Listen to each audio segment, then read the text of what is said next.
Okay, another one. We sort of do these from anywhere. Traveling right now, and I did a bit of writing on the plane because there's a lot sort of going on in my life right now, and I haven't had time to really like journal by hand just because I've been so busy. But I got some really cool insights, and it's different from the typical way that I journal. So I wrote this journal entry out here, and it was really me exploring this idea of when we decide to and to not let certain things go that happen in our life. And I noticed this as a particular pattern within myself, and I noticed this happening when things I can kind of tell or get like a sense that things have gone on for too long. And at what point do you decide to? At what point do you decide to end a certain processes or a given processes? Maybe this is something that people can relate to, or maybe this is just something that I go through. Either way, I'm putting it in here.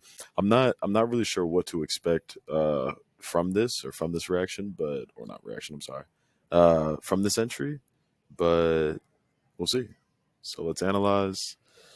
Let's see what mine wants to come back with today. Um, Picked a pretty bright spot in the airport today, so it's nice. And I got a couple hours before my flight. Okay, let's see. So let's go through the summary really quick. This is interesting. The writer contemplates the process of letting go and the internal struggle that comes with it. They question whether accepting the need to let go is a positive thing, or they wonder if they're striving for forgiveness. The view of acceptance as a symbolic representation of resistance and recognize that the ripples caused by this resistance hold significance. So I think first of all, the first thing that I want to say, besides any like levels of insight that I got, is I'm very impressed that it was able to deduce some of these inferences. Sometimes when I write, I get relatively poetic and I use metaphors. So I'm using metaphors here and sort of again writing in a way that's not totally clear, and it's very very nice that it was able to pick that up. So that's good. Again, emotions, contemplation, uncertainty, resistance, introspection, curiosity. Again, these are all really on point. Let's get to the money. Uh, when is the resistance you feel? What is I'm sorry? What is the resistance you feel when it comes to accepting the need to let go? Oof, fire. How do you define goodness in the context of letting go? Okay, if you guys are seeing these are, I mean, if I had like a star rating, these are 5-star questions. These are awesome already. Can you provide example of a surface ripple and how it relates to the process of letting go? All right, one second. These are all getting copied.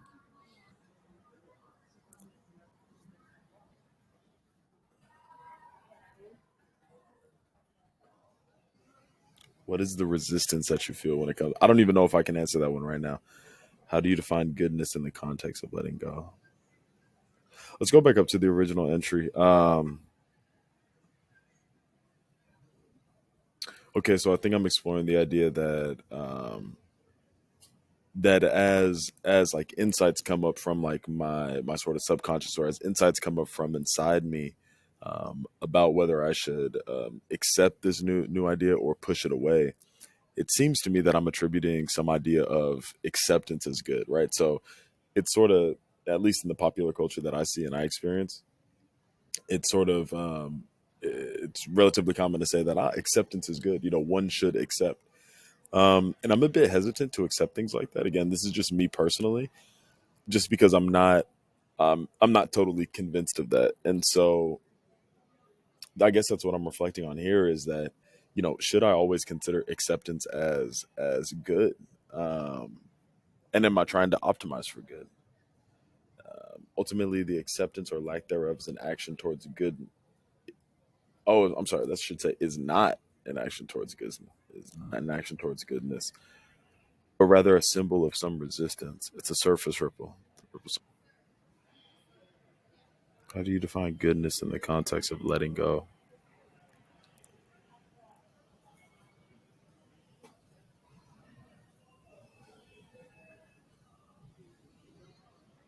I don't know how to answer that question right now. Can you provide an example of a surface ripple and how it relates to the process of letting go? I think I can do that because I had something in particular in mind. I think a surface ripple for me is when I have some sort of intuitive feeling that something has ran its course, something has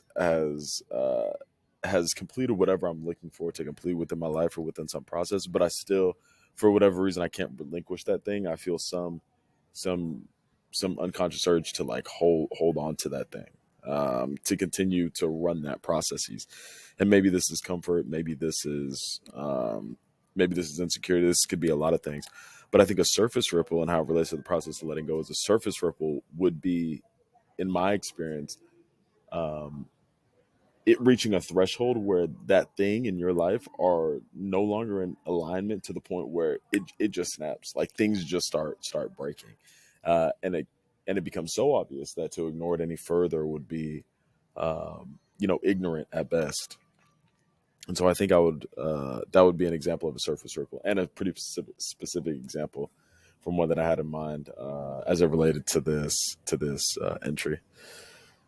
Okay, that was a quick one. I'm gonna keep it short. I just wanted to get one of these done. I wrote this kind of when I was on the plane, and it really really hit me, and so I wanted to come into mine and see what sort of insights were going around. These questions are awesome. I mean, these are questions that I will continue to journal on and sort of have kind of some consecutive entries all around the same sort of topic. So, and then it would be nice to do some analysis on that. So this is really great.